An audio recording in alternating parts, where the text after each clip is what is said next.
Yeah, there's a little hum, Christian, but I can't get that adapter any further away. Yeah. Hope my arms are long enough to reach it. Yeah, I can move it in a little.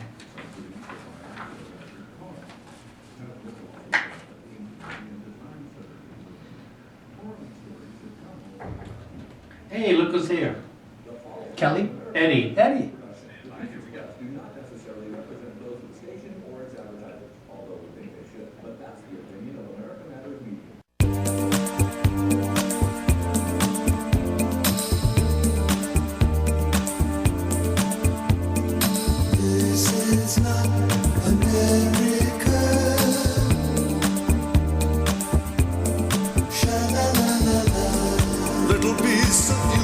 Hello and welcome to Talking Truth to Power, Nevada's Freedom Talk Radio. I'm your host, Brennan Trainer, and along with me, he's sitting after a drive down from Lake Tahoe, is Leland Faegre. It's starting to look a lot like Christmas here, isn't it? Yes. Here in the KCKQ studios. Very interesting. Yeah.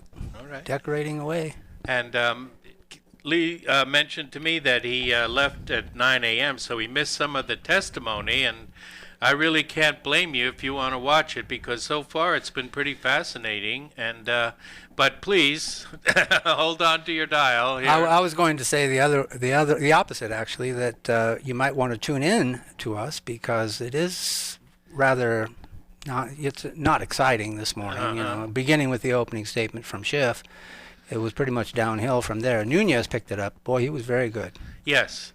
And do you notice he mentioned some of the people we've been talking about? Alexandra Chalupa, and lost probably in the testimony from the ambassador was the to Ukraine. William Taylor, that the name Daniluk came up, and we talked about him as being important to the investigation. Yeah, the witness list was comprised of the people we've been talking about here on Talking Truth to Power. I think they're listeners, don't you? I think so. That's got to be the explanation. What else could it be? So, as you were saying, when Taylor first, and the other witness who was less impressive, he is... George Kent? George Kent, yeah. He's the bow-tied liberal?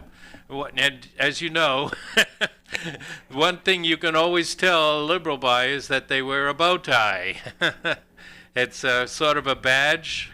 You talk about hand signals during the Kavanaugh hearing, that supposedly people were using his supporters were using actually it's a scuba diver signal more than anything else, the index and thumb together signal, and it's a symbol of where somebody stands on the liberal spectrum if they show up with a bow tie. Yeah, the bow tie is clearly a symbol that you're one of us. Uh-huh.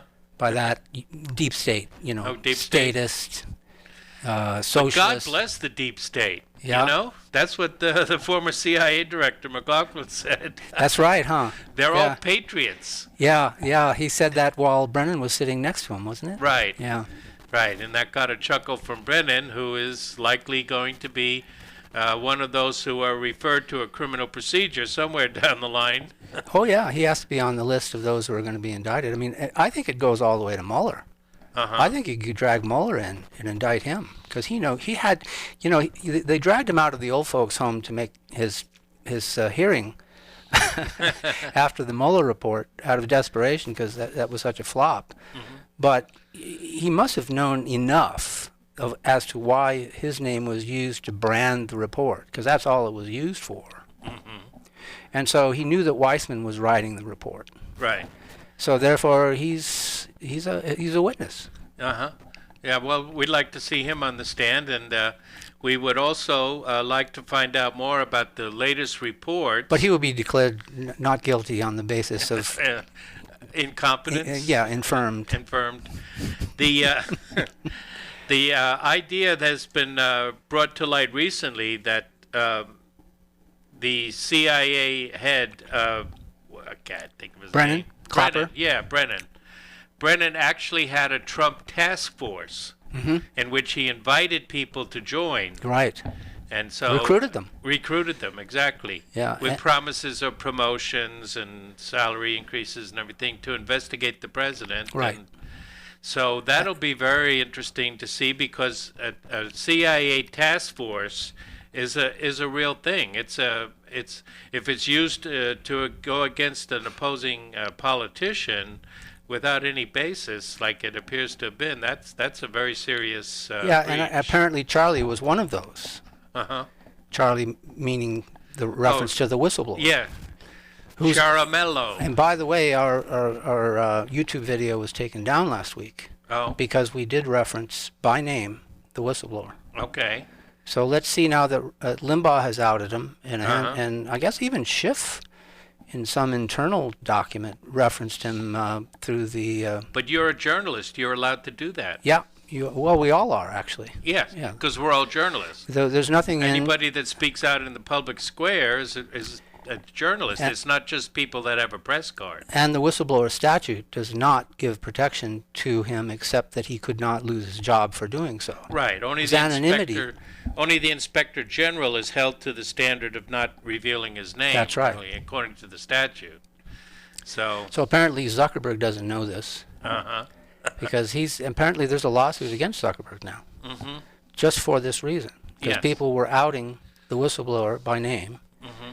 and as we just did here, and Limbaugh did yesterday, and a handful of others have also, and others have threatened, that we're clearly permitted to do so under the statute. Yes, on the Fox Press show that airs on Sundays, reliable sources is the CNN, which is completely unreliable. But the Fox News press show on 8 a.m. on Sundays, we had the head of the Federalist, Molly Hemmingway. Yeah. She outed him on Sunday. Oh, did she? Yes, she did. On CNN? On Fox. On Fox, okay. Oh, yeah. You know, I watched that program, or thought I did. I don't know how I missed that. I was certainly listening for her. She's very good. Yes.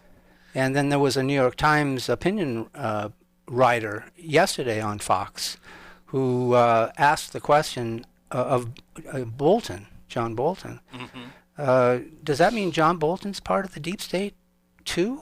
Oh, come on. I mean, are these people just that dumb?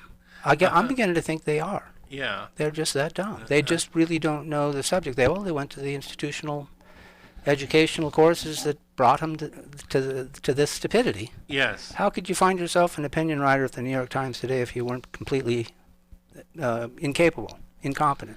Yeah. That's all they're hiring now. Well, what struck me about Ambassador Taylor's opening statement was how completely unnuanced and one-sided it was. It was straight out of the post-World War II NATO playbook. And he has never spoken to the President of the United States. Don't go away. Thanks for joining us.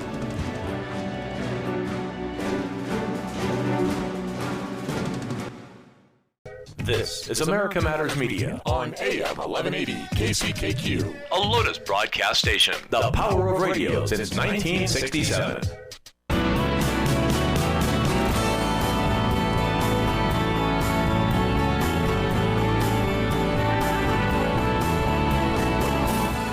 Want to expand your advertising dollar? Sponsor this or any America Matters program by calling 775-827-8900, extension 2. Now, back to the show. And hey, welcome back to Talking Truth to Power, Nevada's Freedom Talk Radio. I'm your host, Brendan Traynor, and my co-host, Leland Faegre, and we were discussing Act 1 of the Schiff Show. You know, it was very revealing to me that if there are still Americans who don't know what the deep state is, just right. tune into the hearings. Yes. Because it's an exercise of exactly how they operate and how they think. Right. And for them to have been surprised by the president's decision to take alternate channels to conduct foreign policy, they shouldn't have been, because he spoke of it as soon as he came off the escalator back in 2015. Right.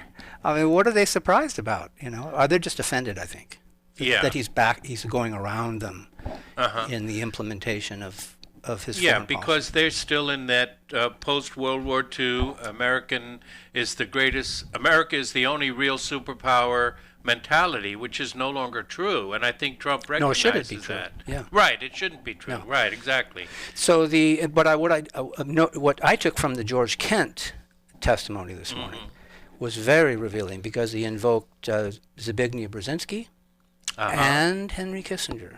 I mean, he went right to the source of the deep state. I mean, there are no greater figures in the deep state history than Zbigniew Brzezinski, whose daughter is on MSNBC every morning, Mika.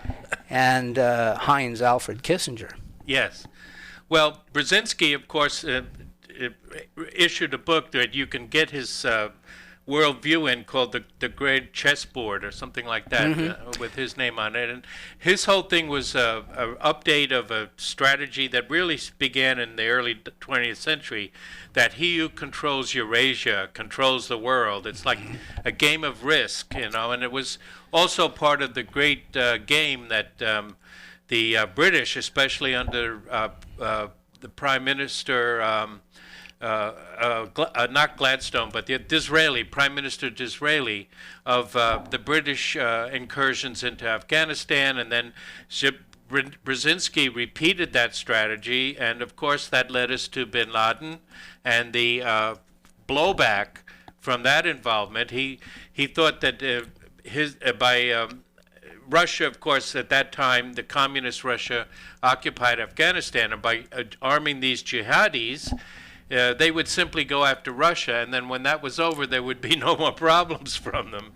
And then at the same time, we, blindly, in our hubris, stationed troops in Saudi Arabia, which is extremely irritating to Muslims, and that caused it's one of the factors in the whole war on terror and bin Laden and everything else. And Brzezinski's book, Between Two Ages, I mean, this thing goes back probably a generation and a half at this point. Right. But he actually, in his the book, sort of marginalizes everything but his context of Marxism, which was represented a further vital stage in the history of civilization, or words to that effect. So Brzezinski said that? Yes. That he believed in Marxism? Well, he seemed to suggest it. Whether he was disaffected by it is anybody's guess. But he in his book he represented Marxism in that manner. And Taylor, as I said, gave a totally unnuanced NATO-esque version of what has transpired in the Ukraine without any nuance whatsoever. The fact that Ukraine is thousands of miles from America, but it's right on Russia's border. And not only that, but it was Kyiv, the capital of the Ukraine, was originally the first capital of Russia.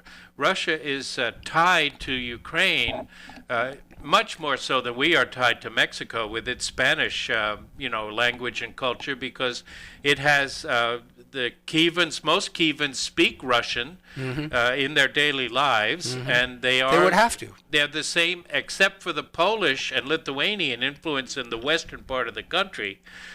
Most of the Ukraine sympathizes and understands that they were a part of Russia, and particularly so in the Donbass and in Crimea. But according to Taylor, Russia killed... You mean Taylor, the one who's never spoken to President Trump? Yes. The Russians killed 100 demonstrators in the Maidan, in the which is a public square in Kiev, where earth-shattering Ukrainian events, the people gather there. So it was Russia that killed those demonstrators, and not Ukraine and Georgian mercenaries hired by the ultra-right. He never once mentioned the ultra-right, the neo-Nazi skinheads. It's all the honest, peaceful, freedom-seeking Ukrainians. Well, Ambassador Taylor was particularly dishonest, I think, this morning, because during you were left what you walked away from was that this administration, the Trump administration, has not provided the kind of military preparedness that they asked for, when they have, in fact. And the previous administration, all 8 years, did not. Right. But you're not. If you're following Taylor's testimony, he doesn't reference that. No, you wouldn't know that.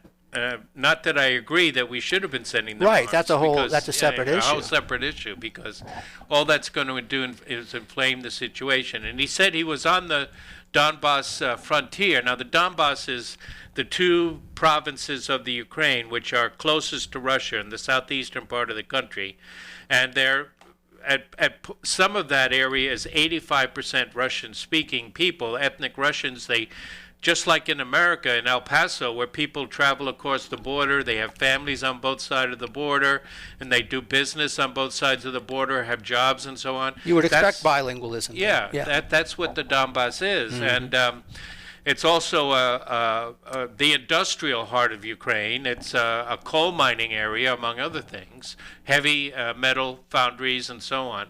So the people there, when after the coup, you know, the Ukrainian government said that they were going to outlaw the speaking of Russian, which is impossible you to can't do that. No. And so they revolted. Russia didn't invade, they revolted. And the Crimea is another situation where you have, the Crimea has been part of Russia since Catherine the Great. In 1782, I think, she bought it legally from the Ottoman Empire, and she colonized southern Ukraine, including the Crimea, which had been the subject of Ottoman and financed by Jewish and Christian elements, from especially from Venice. They were the financiers of the slave trade. Talk about central banking. Yeah, and they were hauling Slavic women in the villages off to be courtesans in the Ottoman Empire, to be a part of harems and so on. And the men were hauled off to become janissaries, which were the personal elite soldiers of the king, but you know, under penalty of death if they didn't go along with it. Yeah, So, but yeah. they're also not subject to much gunfire on the front lines. So, anyway, at any rate, it was a completely one-sided explanation of what had happened in the Ukraine, and that's what people like him believe. They actually have that worldview that, you know, the U.S. is always a force for good in the world. Where have I heard that before? Yeah, and anytime we intervene in other people's elections, it's either for their own good or to help them have a free election. We can't help it. We're the do-gooders. I know. Born to be do-gooders. Yes. So, and I think that the Republican counsel did a very good job of cross-examining him. I think that was excellent. I would have liked to have seen that. I was on the road to the studio this morning. But you know what else came to my attention is that the lawyer representing the questioning for the Democrat side is a contributing person for MSNBC. Oh, I didn't know that. Yeah. Yeah. So I didn't recognize him. I did see him briefly before I left for the Okay. show, but he is a contributing person to MSNBC. And I'm sure their coverage will be factual and unbiased. You know? Well, they're going to spin this thing because that's all they got, Right. and let's see how magnificently they do it, because it seems like it's a do or die for that side, you know. Right. I mean, if this thing falls apart, and there's some hope that the Democrats themselves might even pull the plug on this if it goes badly for them. There is some suggestion. Harold Ford Jr., former congressman from Tennessee, I believe told Brett Baer or someone on Fox the other day, I believe it was, and it was picked up by a lot of the other media, that if it doesn't go well by Friday, that Pelosi could just pull this thing. Yes, and the Republican counsel, Castor, I think, he was excellent because he did a masterful job of cross-examination. He said, you said that there was an alternative channel. Well, how sinister was this really? Yeah. I mean, Rick Perry is an expert in energy markets, and, you know. They all often come, or mostly come from private sector positions. Right. Or should. Yeah. And he attacked Hunter Biden. We had heard that Schiff wasn't going to let anybody talk about Biden, but he got into the corruption over there, and how putting he asked, did Hunter Biden have any knowledge of Ukraine? Did he have any knowledge of energy markets? Did he move to the Ukraine? Did he relocate there? Right.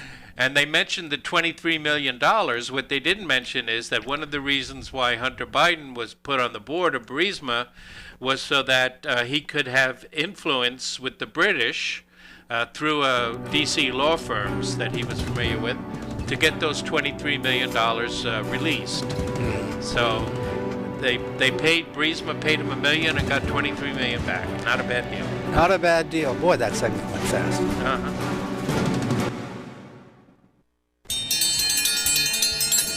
The Butcher's Kitchen Barbecue invites your family in for the best wood-fire, slow-cooked barbecue rotisserie and open char. This is America Matters Media on AM 1180 KCKQ, a Lotus broadcast station. The power of radio since 1967.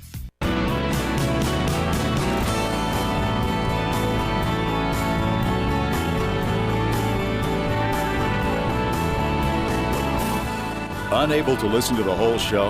A recording of today's program will be available later today. Visit americamatters.us and click on the podcast link. Now, back to the show.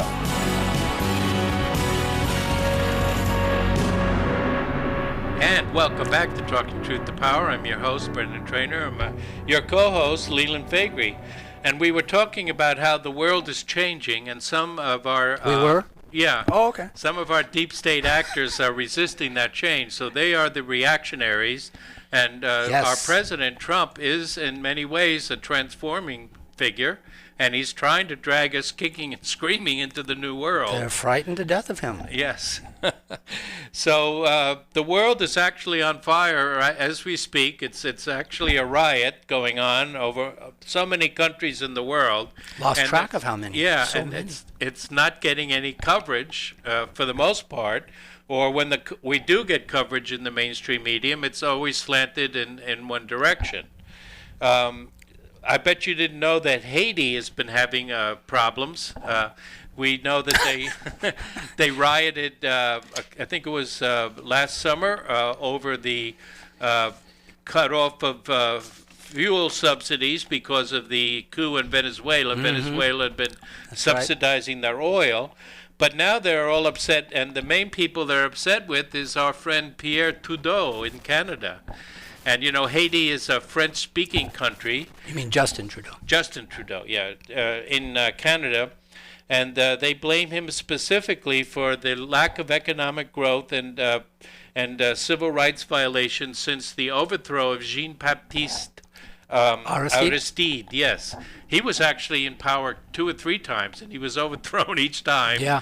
He went. He took refuge in the Congo. It's a revolving door there. Yeah, he took refuge in the Congo of all places, and then he came back. There was an assassination attempt on him in Port-au-Prince a couple of years ago. Shots were fired at his motorcade, but he is a former Catholic priest. He's on the left, liberation theology. Well, we won't hold that against him. No, because he was elected by his people, and you know you have to respect people's elections unless it's for their own good. You know, we like to say. So they're calling France and the U.S. and Canada le merde, which is a French word that are I love it when you speak French. yeah, that are we signed a contract against certain words that we're not supposed to say. That's them. right. Was And this one of them? Yeah, we can't translate that. okay. Okay. It has to do with the bodily excrement. So they're calling these world leaders le merde, and they're very, very upset and unrest there. Then in Honduras, well, you know, we have interfered in the Honduras elections. We actually deposed one elected head of state under Obama and Clinton. We came down in the middle of the night when he was in his pajamas and whisked him off to a U.S. base, and we're firmly on the side of the right wing. We're here for your own good. Yes, you know, you children don't know what you're doing. That's right. I'm going to write a letter to the FCC today. I want to be able to say that word. And so So Honduras is unsettled, and people are revolting against the right-wingers there. That's a mess of a country, though. Yes, isn't it Honest is. to God. Yeah, that's Of course, we probably made it infinitely worse over the course of time. which nobody wants to talk about. All No. the left wants to do is throw money at them. Mm-hmm. They don't want to fix the wrongs. But then in Chile, we know that there have been riots in Chile, and this is very similar to what happened in France with the Les Gilets jaunes, in that the ostensible cause is a hike in public transit fares, which would seem like a relatively stupid thing to riot about, but in fact it's only one of a pattern of neoliberal climate change policies that are being inflicted upon the people there. But it's a very expensive culture. Yes. The cost of living is very high in France. So, I mean, anything like that. The same thing happened. It was Chile, right? That was the coup de grace for the new the rebellion down there. Was a rise in transportation costs. Exactly, and other austerity measures. When you have austerity, we have the International Monetary Fund. And last week we talked about Christine Lagarde, who is the head of the IMF, was the head of the IMF in Europe until she got convicted of a felony, and then they just made her head of the European Central Bank. Yeah, that'll go away. Yeah. So, but the head of the IMF is actually our Secretary of the Treasury, Mnuchin. Yep. He is the head of the International Monetary Fund. But when they get a hold of a country, they lend them money, and then when they get in debt, they impose austerity, which means... As a condition. Yes, which normally means taxes and on the poor, on the working class and the poor. The conditionality that's imposed in these situations invariably has the same effect wherever it's imposed. Right. In Greece, we saw it in Greece. We saw it in other countries, and that's why the Italy had a rebellion against the establishment and put two populist governments in place. And I'm sure it's at the heart of the Catalonian struggle for independence I'm too. sure it is. Yeah. So Did we miss any country on our list? Well, Hong Kong we haven't talked about. Hong Kong. Well, and Hong Kong is a mixed bag. I mean, there's no doubt that there is some youthful exuberance about democracy and so on. But the fact is that the British stole Hong Kong from the Chinese as a result of the Opium Wars. I think it was around 1820, and so they had the lease on Hong Kong. Eventually, it came down to a lease, which expired a few years ago. And Hong Kong is a part of China, and it is. And we're only seeing the violence, so-called violence by the police.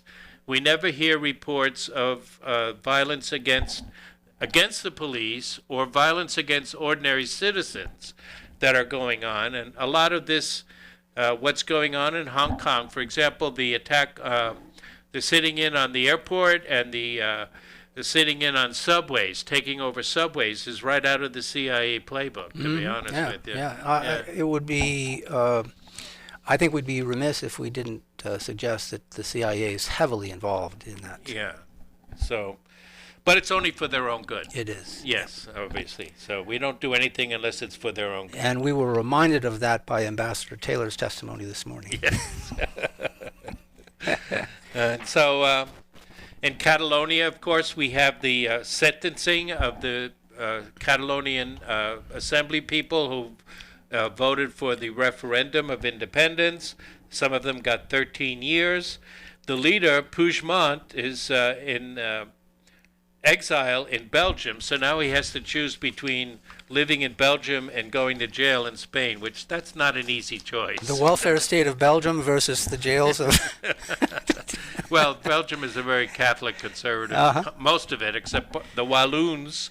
Again, there's even an independence movement in Belgium because the Walloons are Dutch Protestant Calvinists, and they want to be joined back up with the Netherlands. Yeah, the division of the Reformation is clearly evidenced there. Yes, yeah. So Bolivia is the home of the Bolivarian movement, which means, which is Venezuela, which is the biggest country in the Bolivarian movement. So it's aligned with Venezuela, Cuba, and Nicaragua, which is Bolton's axis of evil, which, of course, America and England and Israel, we're the axis of kindness. So there was a legal issue involved. Evo Morales, even Fox News has to admit that Evo Morales, he's been in power for 14 years as the president of Bolivia. He did a lot of good things. Bolivia was the poorest country in South America. They have gotten a significant rise in the standard of living. They even launched a satellite, so that they had some nationalist pride installed. And but the opposition passed a term limit law to keep him from running again. But the Bolivian Supreme Court invalidated the law, and he ran again. So what happened there is that the Organization of America, according to Bolivian law, I'm getting ahead of myself again. Anyone who gets 10% of the vote in the first election wins. They don't have to have a runoff. He got 10% of the vote. The Organization of American States, which is funded by the U.S., issued a report claiming irregularities, and his people denied it. And the outcome has been violence. I know, as some of you are aware, I work for a major American airline, and we've suspended service to one of the cities in Bolivia, not the capital La Paz, but Santa Cruz area, where a lot of the violence is occurring, all through the month of November, and then we're not even going to fly there anymore because of the civil unrest, we call it. I like the Crow's Nest in Santa Cruz. That's a great spot. Oh, you're talking about Bolivia. Bolivia, Santa Cruz, Bolivia, yes. Sorry, I got off track there. Okay. And, race is a problem in Latin America. We see it with Maduro. Maduro is a mestizo. And there's always the comprador class, the descendants of the Spanish conquistadors, mostly white, who are the establishment, and the mestizos and blacks are trying to revolt against them. And that's part of the dynamic down there in our backyard, which we never hear about. And, of course, the OAS is a cesspool of CIA activity. That's what the OAS is. So. And Christian fascist paramilitaries. Now, there's something that we don't... Christian fascism. Yeah, back to the Franco days, and also in Lebanon, the phalangists, although the phalangists are basically out of power in Lebanon. But boy, there's a term I haven't heard in a long time. Yes. Wow, that's really something. So there are Christian fascists, unfortunately, and they're involved in the Bolivian problem.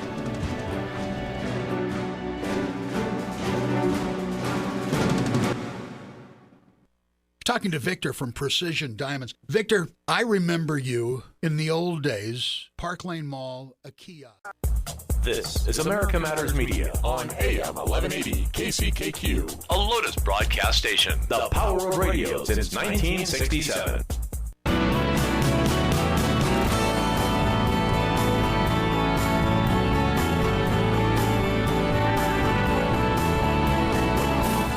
To join the conversation, call 844-790-TALK. That's 844-790-8255. Now, back to the show.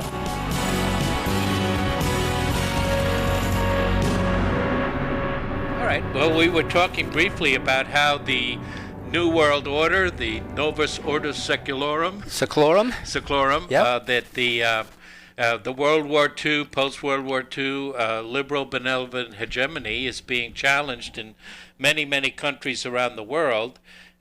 We were talking about Bolivia. Now, what's important about Bolivia is not oil, and it's not tin anymore. It's rare earth minerals that can be used in lithium and other batteries. Strategic properties. Yeah, for computers and for cars, electric cars, and all that. China's a significant source of the rare earth materials. Yeah. So the question now is Evo Morales, the president who was couped. Is that a word? If you're couped out of office. Mutinies. Yes, then he's currently in Brazil. Not in Brazil, in Mexico, in exile. It's unclear whether there are going to be new elections, apparently. It's unclear whether he'll be allowed to run.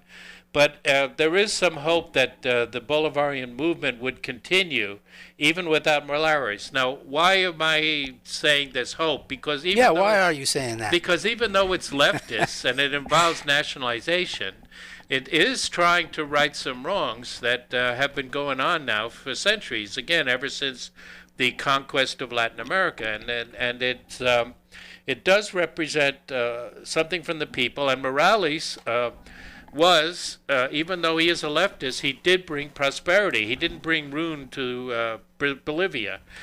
Even the conservatives have had to admit, if you listen to the news, that Morales has been good for that country. And then, so then we'll go a little bit around in the same continent. In Brazil, if you didn't notice, the Brazilian Supreme Court released former President Lula, who was convicted fraudulently, apparently, according to the Supreme Court, of bribery and jailed after the next election. And this is causing concern for our friend President Bolsonaro, and his buddy Steve Bannon has got to be concerned too. And Lula is facing the fight of his life now if he's going to regain power. And he called the Brazilian elites a cocaine evangelista project, which I found very interesting. And then if we go across, back over to the Middle East, of course, we have Iraq, which has had a lot of sectarian violence. The Sunnis have been rebelling. The Iranian... lots of death there. Yeah, well. death, yeah. There have been hundreds killed in those riots. And we sure did a great job on that, didn't we? Gosh, we couldn't have done a better job in Iraq if we tried. Yeah. And, the Shia are the majority there, and they have to treat the Sunnis fairly, and maybe they're not. But it's still a question of trying to undo the previous status quo when the Sunnis, the minority, were in charge and persecuted the Shia. So Iraq is still a mess, and whether they're going to allow our military to stay in there is an open question. A lot of them would like to see us leave. And so we'll see if I'm that one of them. gets resolved. Yeah. I'd like to see us leave. Sorry, we know it's not our fault. And Right. It happened, not of our doing. Someone else did this to you. Yep. And so we're going to let you guys figure it out for yourselves. Yeah. And then around the way in Lebanon, there is unrest in Lebanon. And again, this is a nuanced situation. Hezbollah is the militia, and they are still heroes for the most part in Lebanon. But now they're also part of the establishment because the Hezbollah political parties won the last election. So they are being blamed in some case for the corruption. But again, what is the real cause? And it's many people think it's France. France is... created Lebanon out of Syria as a Christian alternative to Muslim Syria. The colonial era. Yeah, and so they have a lot of different factions going on there. They have that confessional system of elections whereby every one of the religions is guaranteed some post in the government, a specific post. And it puts the lie to the fact that Israel is the only democracy that has different religions serving in it. But it also can be a cause of identity politics, like we see in America. Absolutely. So they are, there's unrest over there.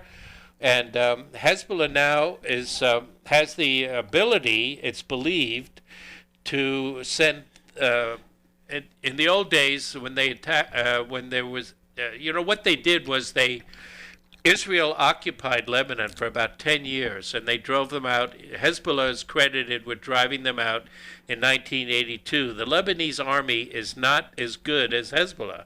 They are, a significant militia.